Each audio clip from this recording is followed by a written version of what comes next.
E aí, meus amigos, e aí, galera, que a graça e a paz do Criador esteja com cada um de vocês aí, tudo tranquilo, tudo na paz, espero que esteja tudo bem aí na vida de vocês, beleza? Olha aí, estamos aqui de novo para obter conhecimento, para escutar o que as Escrituras Sagradas nos falam de uma maneira bem legal, bem interessante. Irmãos, primeiramente eu quero agradecer a oportunidade de poder novamente estar aqui com vocês, né, compartilhando esse tema bastante interessante que nós vamos falar hoje. Né? Como sempre, eu não posso deixar de agradecer meus amigos, colegas que têm compartilhado esse vídeo, né, compartilhado, dando sempre seus comentários a respeito daquilo que nós estamos fazendo aqui. Sempre faço com carinho, irmãos. E eu conversando com a minha esposa essa semana, nós estávamos falando sobre o povo de Bereia, lá em Atos, no capítulo 17, né? Mais específico no verso 11, né? E é isso que eu quero compartilhar com vocês. E aí ela me incentivou, falou, puxa, é bastante interessante isso daí, lá do povo de Bereia.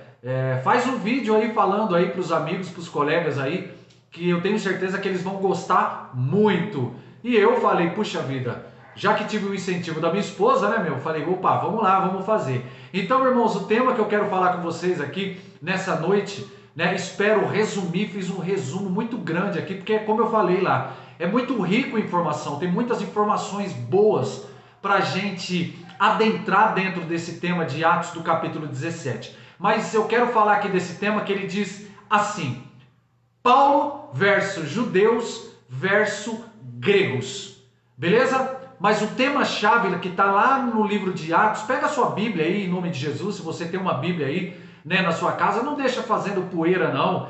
Pega ela aí, acompanha comigo aqui, que eu tenho certeza que você vai se apaixonar porque nós vamos falar aqui nessa noite. Beleza? Atos capítulo 17, eu vou só ler o versículo 11, mas no decorrer aqui desta pregação, desse estudo, eu vou falando alguns versículos aqui para a gente ganhar tempo. Beleza, pessoal? Então vamos lá, Atos capítulo 17, verso de número 11, ele diz assim: Os de Bereia foram mais nobres que os de Tessalônica, porque de bom grado receberam a palavra, examinando cada dia nas Escrituras se as coisas de fato eram assim.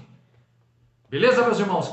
Que o Espírito Santo possa abençoar a minha vida, que eu possa ser um canal de bênção aí na sua vida e que você possa estar sanando todas as suas dúvidas aí. Irmãos, vamos viajar dentro da história, vamos viajar dentro das Escrituras Sagradas. Beleza? Irmãos, eu quero aqui, antes da gente começar, eu quero dar um plano de fundo e contextualizar vocês aqui sobre a cidade de Tessalonicenses, ou a cidade de Tessalônica. Para começar, pessoal, a cidade de Tessalônica, ela foi uma homenagem a uma princesa, você sabia disso?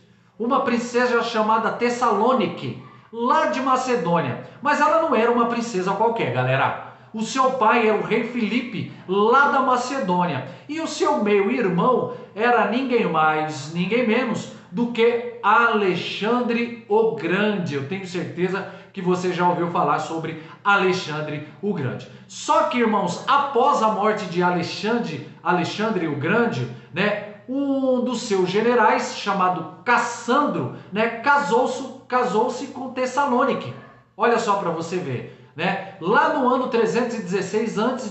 e deu o nome à sua esposa, né, da cidade a qual Cassandro mandou ele construir lá. Ele homenageou a sua esposa. Irmãos, como era de costume lá da vida do apóstolo Paulo, ele passou em duas cidades antes de chegar a Tessalônica. Você pode acompanhar isso daí lá em Atos, no capítulo 17, no versículo 1, ele passa por Anfípolis, né, que era uma cidade da antiga Grécia, ali na região habitada pelos Edônios, um povo lá chamado Edônios. E outro local é Apolônia, que era uma homenagem ao deus Apolo, o deus lá da mitologia grega. Irmãos, o que acontece quando Paulo começa a ir lá para a cidade grega lá? Paulo vinha disputando com a rapaziada, disputando com os caras sobre as escrituras sagradas. Você pode acompanhar isso aí no capítulo 17, verso de número 2. Né? Era filosofia contra as escrituras sagradas, com aquilo que Paulo estava trazendo ali para o povo. Só que no verso 4, você pode ver aí, diz que a oposição que Paulo deu sobre as escrituras, ela foi tão poderosa e tão consistente, né? Conforme Paulo estava dando toda a sua explanação lá, que se você vê aí que algum deles creram e se ajuntaram a Paulo e Silas, o camarada, o brother de Paulo que estava com ele, né? E também uma grande multidão de gregos, e também vinha religiosos e não poucas mulheres de alta posição, mulheres que tinham alto conceito lá na Grécia também começou a crer naquilo que Paulo estava trazendo. Então, depois de ganhar muitas almas ali, muitos gregos ali, né?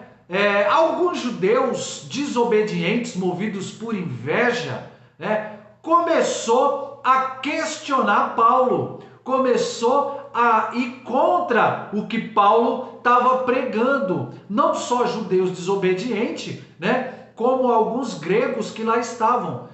Tudo isso por causa de inveja. Irmãos, inveja é algo terrível. Inveja é algo que atrapalha muito a vida das pessoas. Eu coloquei 3 versículos aqui falando sobre inveja. Janu, grande abraço para você, Janu.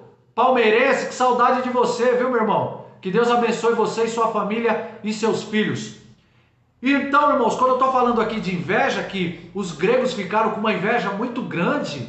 Inveja, irmãos, é algo terrível. Você pode ver que inveja, eu coloquei 3 versículos aqui, lá em Provérbios 14, 30 fala sobre inveja. Romanos capítulo 13, versículo 13 e 14, Gálatas 5, 26. Eu poderia colocar mais de 21 versículos falando sobre inveja. Olha só para você ver como é terrível, irmão.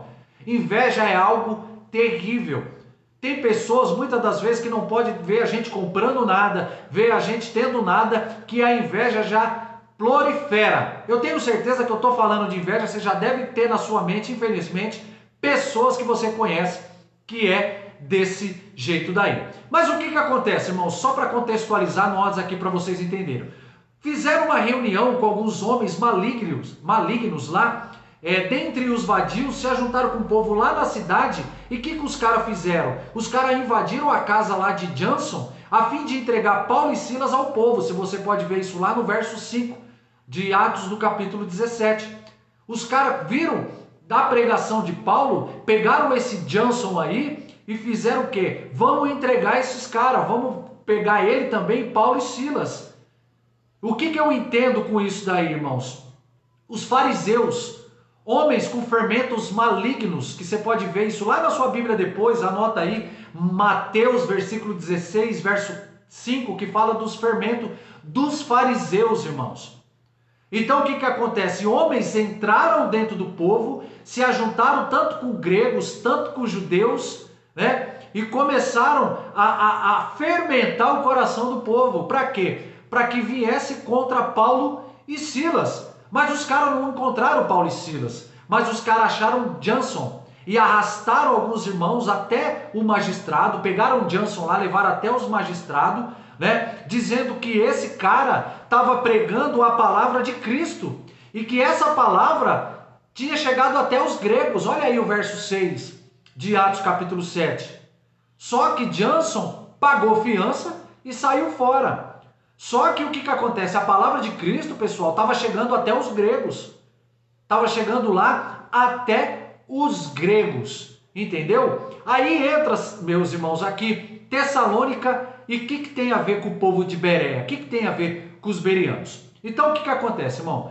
Paulo, sabendo de tudo isso daí, de tudo esse feito, o que acontece? Durante a noite, alguns irmãos enviaram Paulo e Silas até Bereia, certo? A fim que eles fizessem como de costume. Foram lá para a sinagoga. Se você ver no verso 10 do capítulo 17, os caras falaram assim: vamos enviar Paulo e Silas lá para a Grécia, lá para Bereia, para pregar. E os caras foram, irmão. Os caras foram até lá. O verso 10 fala que Paulo e Silas fizeram como era de costume. Eles foram até a sinagoga. Chegando lá no verso 11, foi o verso tema que eu trouxe aqui, fala que os bereanos foram mais nobres do que os de Tessalônica, porque de bom grado os caras receberam a palavra, examinaram as escrituras e viam se as coisas de fato era desse jeito.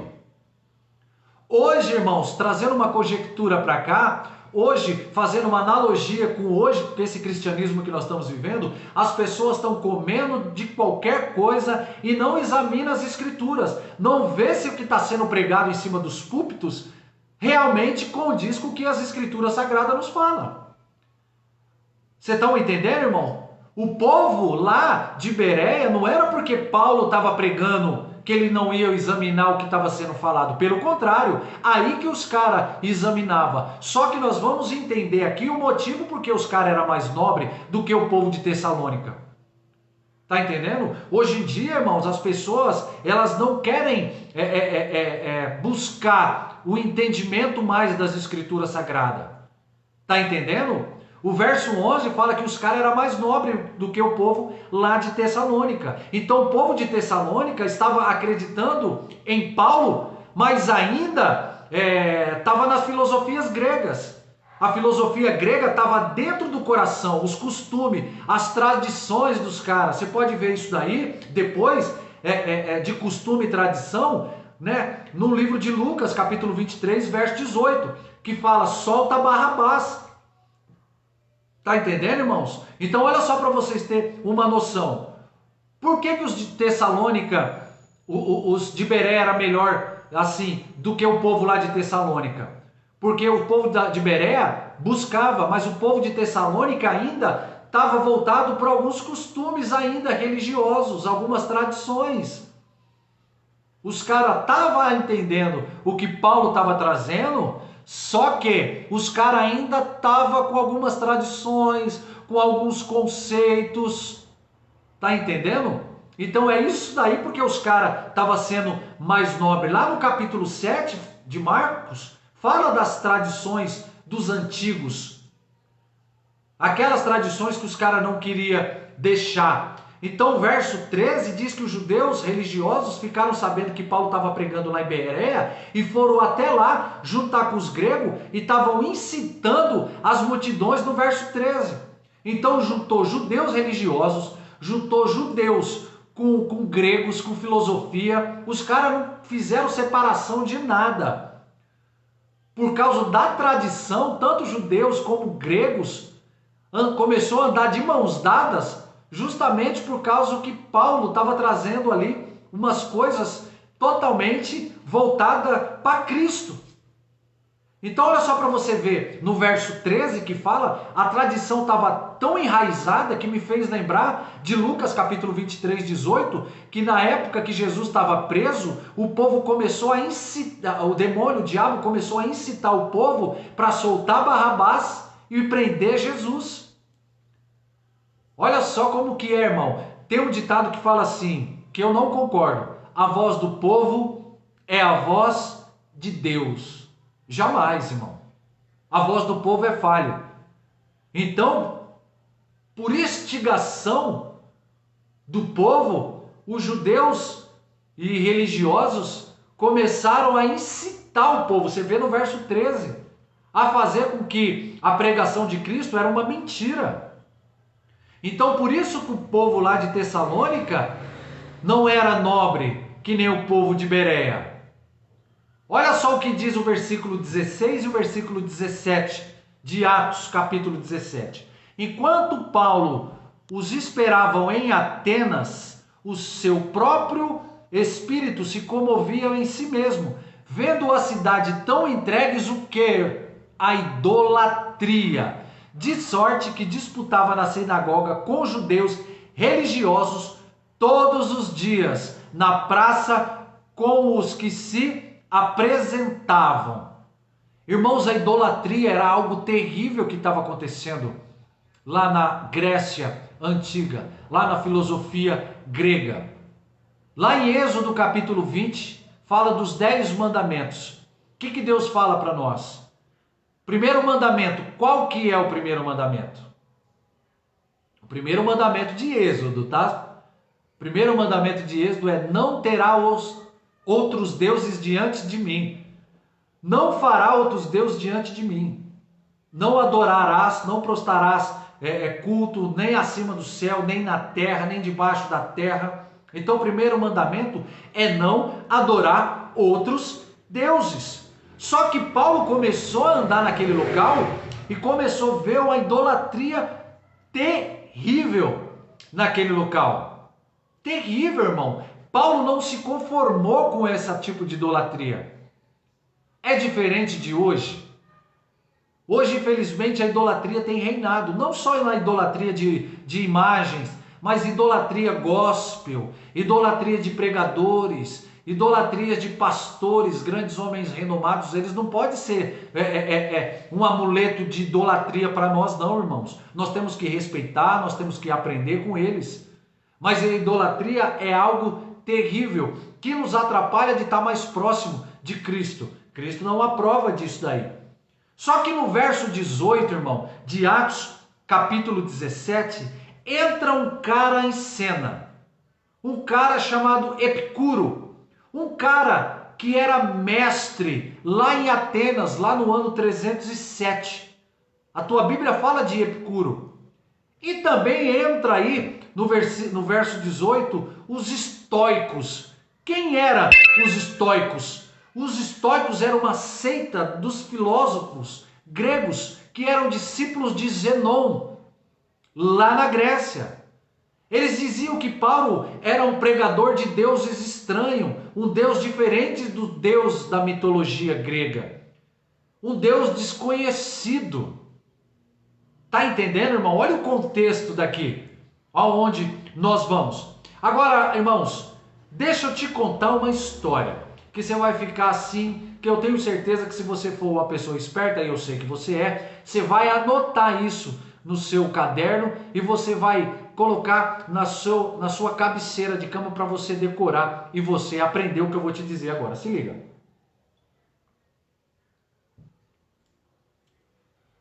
Tinha um homem lá na Grécia Antiga chamado Epimênides. Ele tinha recuperado, graças aos escritos lá de Diógenes Laércio, que viveu lá na época romana, né? Diógenes Laércio, ele disse que aproximadamente 500 anos antes de Cristo houve uma praga lá na cidade de Atenas. E como tinha muitas divindades lá naquela época, aproximadamente mais de 30 mil divindades, né? Tinha estátua de deuses e várias dessas estátuas, ou vários desses deuses, tinha sacrifícios cada um para um deus. E que nenhum desses deuses que era feito esse sacrifício conseguia distinguir, acabar com as pragas que estava tendo lá naquela época. Então foi feito vários rituais, várias consagrações para vários deuses lá daquela época. Conforme a historicidade, era mais de 30 mil deuses, fora os deuses particulares que ficavam lá nas residências. Até que alguém lembrou dos escritos gregos de um filósofo lá que morava na ilha de Creta, chamado Epimênides.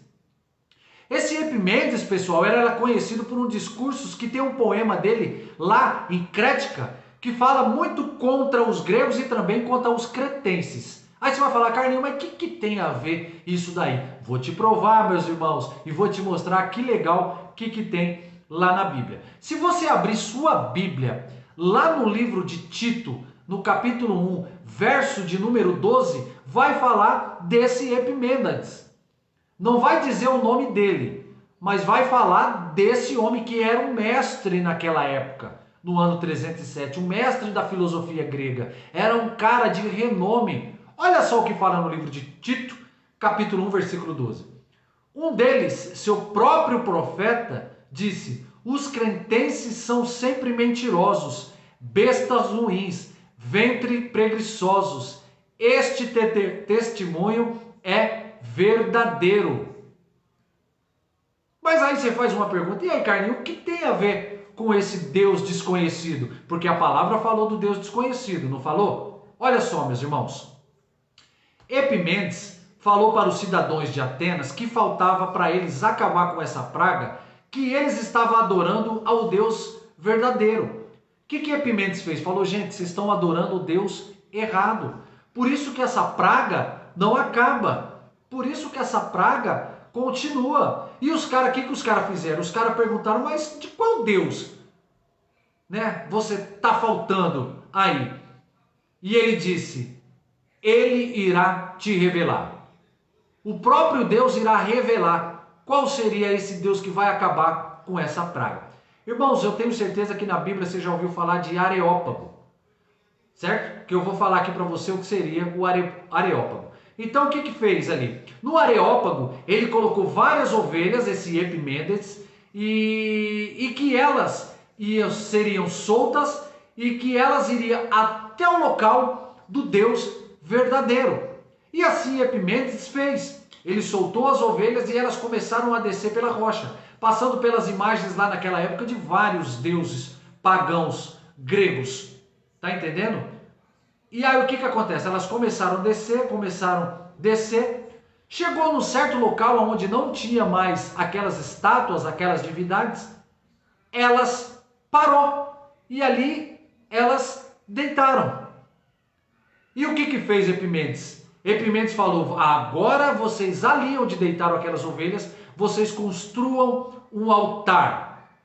E assim os caras construíram ali aquele altar, mas os caras perguntavam ainda, mas qual figura nós iremos colocar ali naquele altar? Epiménides falou assim, não tem figura alguma aquele altar.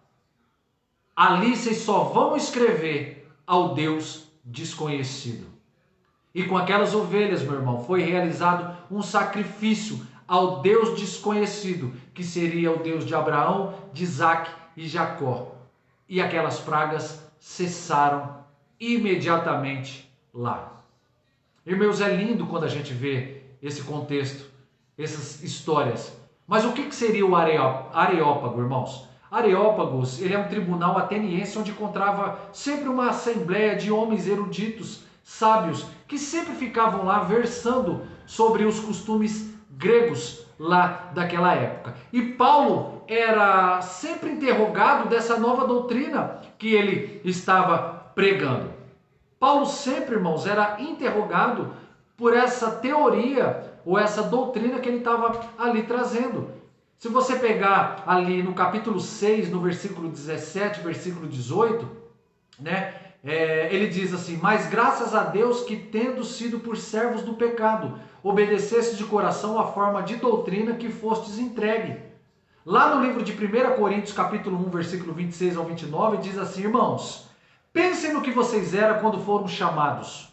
Poucos eram sábios segundo os padrões humanos, poucos eram poderosos, poucos eram nobres de nascimento, mas Deus escolheu as coisas loucas do mundo para envergonhar o sábio, escolheu as coisas fracas do mundo para envergonhar as fortes. Ele escolheu as coisas insignificantes do mundo, as desprezadas, a que nada são, para reduzir a nada as que são, para que ninguém vos glorie diante dele. Irmão, lembra como eu e você era antes de servir a Cristo? Antes de nós entregarmos a nossa vida para Cristo, nós éramos pessoas totalmente insignificantes. Pessoas, literalmente, irmãos, que as pessoas, a sociedade, até a mesma nossa família não nos dava nada. Não acreditava em nós. Mas a partir do momento que nós deixamos Cristo cuidar, que nós entendemos a palavra, como os gregos e os judeus lá da época, lá dos atenienses, ouviram de bom grado e deixaram a palavra entrar no coração deles, a vida dos caras mudou. A vida nossa mudou. Quando nós deixamos Cristo entrar no nosso coração. Então no verso 18, de Romanos, do capítulo 6, ele fala, libertos do pecado fossem feitos servos da justiça. O que ele quer dizer aqui sobre justiça? Ele está dizendo que a justiça é Cristo. A justiça é Cristo, irmão, na minha vida e na sua vida. Lá no livro de 1 Timóteo, no capítulo 4:16, fala assim, tendo cuidado de ti mesmo e da doutrina, perseverar nestas coisas, porque fazendo isso, salvará tanto a ti como os que te ouvem. Irmãos, a palavra do Evangelho não é somente para nós Nós temos que fazer que nem Atos, do capítulo 17 que eu estou falando. Nós temos que examinar as Escrituras. Nós temos que dar ouvido, que nem os atenienses fizeram, que nem os gregos fizeram, que nem os judeus ortodoxos, aqueles judeus tradicional fizeram. Deram abertura para a palavra de Deus entrar, para a ministração do Pai de Cristo, que morreu na cruz do Calvário, entrar na nossa vida e mudar a nossa história, mudar as histórias da nossa casa, mudar as histórias dos nossos filhos. Paulo, irmão, ele não perdia tempo de ir em locais, literalmente para trazer a mensagem, para pregar a palavra de Cristo, para salvar almas, salvar vidas. E eu li agora no livro de 1 Coríntios, muitos não eram nobres, pessoas totalmente significantes, mas Deus pega o lixo e transforma no luxo. Eu acabei de ler no livro de 1 Timóteo, que se a gente fazer isso, vai ser salvo todas aquelas pessoas que nos ouvem. No verso 23 de Atos, do capítulo 17, ele diz, Paulo diz que enquanto andava pela cidade, observava os vossos santuários, e até encontrou um altar a que estava escrito ao Deus desconhecido. Está entendendo, irmãos? A esse Deus de Epimendes, que lá atrás ele disse que foi o único que fez cessar as pragas. Fizeram todo tipo de sacrifícios a deuses estranhos. E o Deus desconhecido, que hoje eu sei quem é esse Deus, você sabe quem é esse Deus, que é o grande eterno, que é o grande Javé para muitos, que é o grande Yud-Re, Vav-Re, que hoje nos transforma, nos liberta, que entregou seu Filho unigênito para mim, para você, para todo aquele que nele crê, que todo aquele que nele crê tenha vida eterna. Hoje em dia, irmãos, Deus está sendo desconhecido para muitas pessoas. Hoje em dia, as pessoas não querem ter um relacionamento com esse Deus, que era um Deus desconhecido para os gregos, que era um Deus desconhecido para muitas pessoas, que esse Deus se apresentou lá para Abraão na sarça ardente. É esse Deus que quer falar para mim, falar para você, que Ele quer se manifestar na sua vida, na minha vida, como fizeram os gregos lá atrás. Mas hoje em dia, irmão, Deus ele tem ficado desconhecido de muitas pessoas. Hoje em dia, infelizmente, as pessoas têm dado glória para pessoas, para imagens, para pessoas que não merecem glória, que não é o Deus que criou o universo, não é o Deus que criou os cosmos, as estrelas, não é o Deus que me fez, que te fez. Toda a honra e toda a glória tem que ser para Ele e somente para Ele. Mas hoje em dia as pessoas não querem ter um relacionamento com esse Deus. As pessoas querem deixar Deus ainda desconhecido na vida delas. As pessoas hoje, infelizmente, ainda não querem entregar a sua vida para esse Deus. As pessoas não querem ter esse Deus conhecido, que hoje eu dobro os meus joelhos, você pode dobrar os seus joelhos, e hoje nós conhecemos. Conhecer a Deus é ter relacionamento. Se você não conhece a Deus, é porque você não está tendo relacionamento com Deus.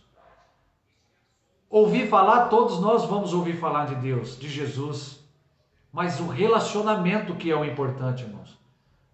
O povo grego começou a crer nesse Deus desconhecido, que depois passou a ser conhecido, que é o Deus de Abraão, de Isaac e de Jacó. O Deus que eu, Carlinhos, não conhecia toda a sua magnitude, não conhecia todo o seu amor, não conhecia o relacionamento, o cuidado que Ele tem pela minha vida, pela vida da minha casa, pela vida das minhas filhas, pela vida do meu ministério, pela vida do meu chamado. É esse Deus desconhecido, irmão, que quer hoje fazer com que Ele seja conhecido no seu coração e na tua casa. É esse Deus que mudou as histórias dos atenienses, mudou as histórias dos judeus, mudou as histórias de grandes homens e mulheres que literalmente entregaram a sua vida para Cristo. Está entendendo, irmãos? No verso 24 de Atos 17, Paulo, ele explica sobre o Deus verdadeiro aos gregos. Ele diz assim: o Deus que fez o mundo, preste atenção, irmãos, o Deus que fez o mundo e tudo que nele há é o Senhor do céu e da terra, e não habita em santuário feito por mãos humanas. ele não é servido por mãos de homens, como se necessitasse de algo, porque ele mesmo dá a todos a vida e o fôlego às demais coisas. De um só fez ele todos os povos, para que povoasse toda a terra, tendo determinado os tempos anteriores, estabelecidos e os lugares exatos em que deveria se habitar. Deus fez isso para que os homens o quê? O buscassem e talvez tateando pudessem encontrá-lo, embora não esteja longe de cada um de nós. Irmãos, Deus fez o mundo e tudo que nele há, e o Senhor fez o céu e a terra, e homens não habitam, e Deus não habita em santuário feitos de mãos humanas. Santuário que eu digo aqui, irmãos, é locais onde os gregos, os pagãos, em ritos de algumas religiões que eu até respeito, aonde tem criado vários e vários rituais e acha que Deus está ali, e Deus não está ali, porque a própria palavra fala que ele não habita em santuário feito por mãos de homens. Aí você pode falar, irmão, mas a igreja não é um santuário. Nós não vamos lá na igreja adorar imagens, e respeito os meus irmãos que professam a sua fé com adoração a imagens, mas o cristianismo, nós não vamos até a igreja para adorar imagens, nós vamos para adorar o Deus eterno, o Deus criador dos céus e da terra, um Deus que nós não vemos no físico, literal, mas é um Deus que está literalmente conosco, meus irmãos. Você está entendendo? Então é esse Deus que quer mudar a sua vida, que quer mudar a minha vida. Irmãos, nós temos que fazer que nem Atos, no capítulo 17, examinar as Escrituras.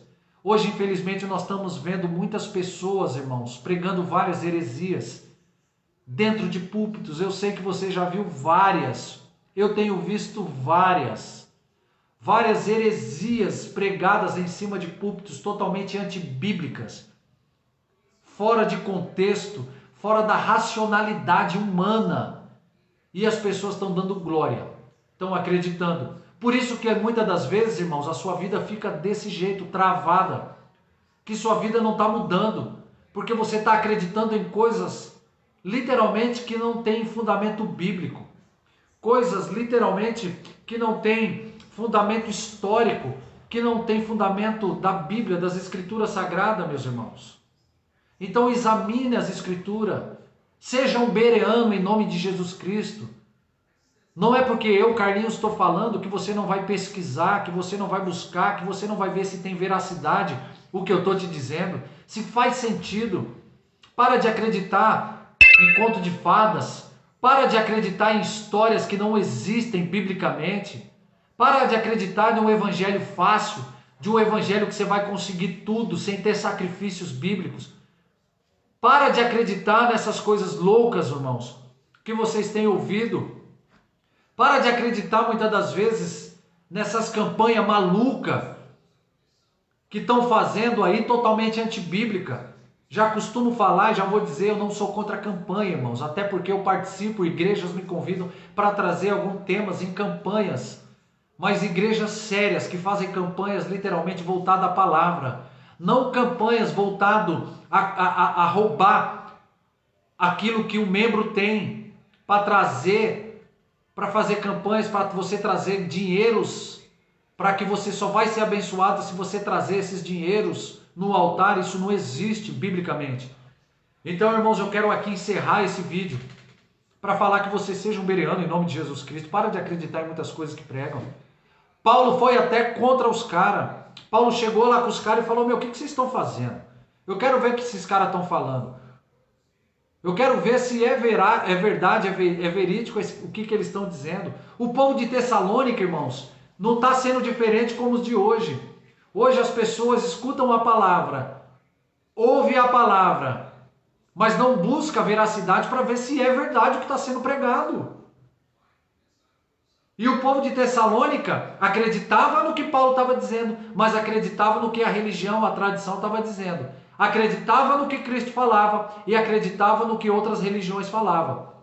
Eu conheço pessoas, irmãos, que, só para você ter uma ideia, infelizmente, servos de Deus, que estão fazendo literalmente promessas. para alcançar um determinado algo. Promessas.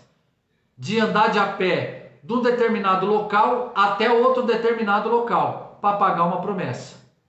Nada contra quem faz esse tipo de promessa. Quem busca esse tipo de promessa. Cristo já foi o sacrifício vivo para nós, tá, irmãos? Isso eu já adianto mão para vocês. Mas homens estão fazendo isso. Estão indo para a igreja e estão fazendo esse tipo de promessas. Tem pessoas que são servas de Deus, que eu conheço várias e vários, que ligam o rádio todos os dias para escutar qual é o seu signo, o que vai falar o seu horóscopo, o que vai dizer. Estão entendendo, irmãos? Estão misturados, como os tessalonicenses eram. Eles não entregaram a sua vida para Cristo, literalmente. Eles falavam, opa, eu vou aqui, mas eu vou desse lado aqui também. Eu vou aqui, eu vou fazer uma simpatia, colocar um trevo de 4 folhas aqui. Ah, eu vou aqui, mas eu vou pegar um pezinho de coelho, vou colocar no meu carro para ver se dá sorte. Tá cheio dessas pessoas. Aí você vê qual que você se identifica. Os preceitos de Paulo, os preceitos dos judeus ou os preceitos dos gregos. Qual dele você se identifica hoje, irmão? Responda a si mesmo. Qual desses aí você tem se identificado? Será que você tem se identificado com os 3? O de Paulo, um pouco dos gregos e um pouco dos judeus? Ou somente de Paulo? Ou somente dos de Tessalônicas, junto com o de Paulo? Ou somente dos gregos com o de Tessalônicas? Irmãos, temos que buscar conhecimento. Não podemos acreditar em tudo, irmãos. Eu estou te falando isso com propriedade. Com pessoas que fazem isso daí. Aí a vida começa a ficar difícil, não consegue conquistar, a situação fica difícil. Por quê? Porque você não acredita fielmente e você não é um bereano de buscar veracidade se é verdade aquilo que está sendo pregado. E aí começa a colocar coisas dentro da tua casa, coisas paganizadas, coisas ocultas, que você acha que é verdade, que você acha que vai dar certo, que vai te abençoar, que vai mudar a sua vida. E não é dessa forma, irmãos.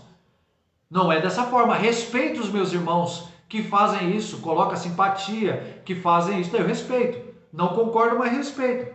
Mas se você é um servo de Deus, irmão, chegou a hora de você cair na real e falar, opa, eu tenho que ser um bereano. Não é porque eu vou no culto, não é porque eu estou indo no ponto de pregação que eu vou comer tudo que estão me falando, irmãos. Porque eu já comi muita coisa, muito alimento estragado.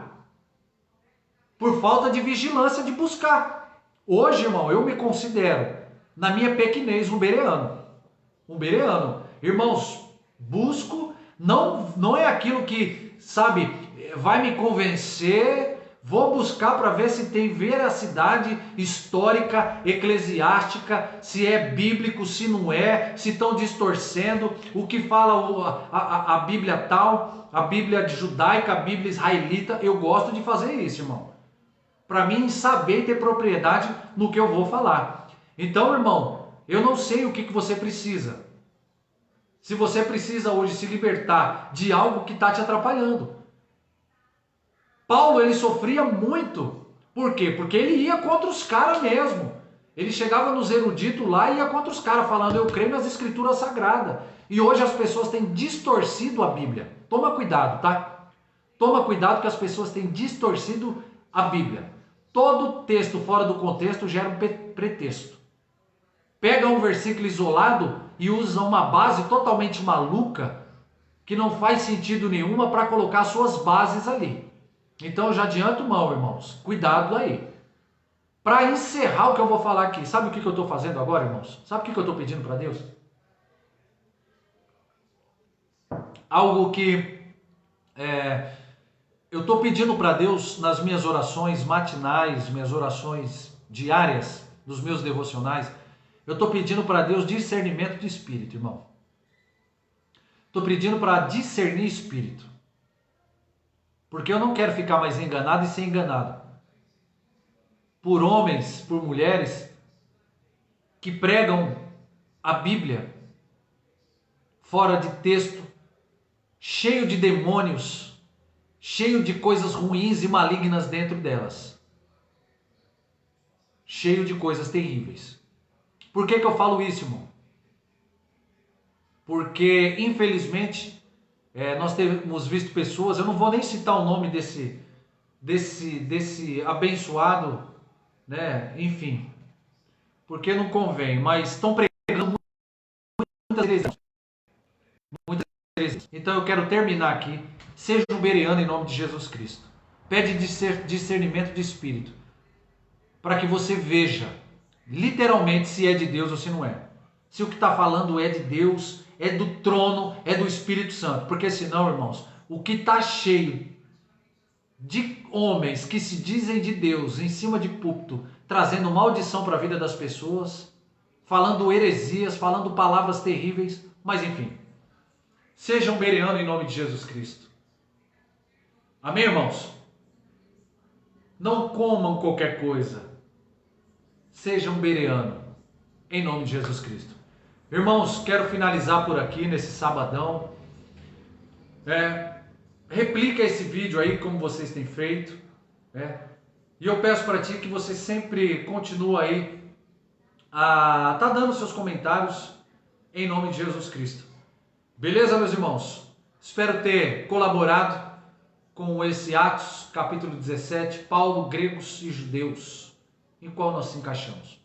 Beleza?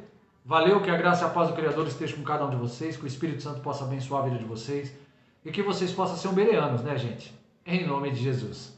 Tamo junto. Valeu. Aquele abraço.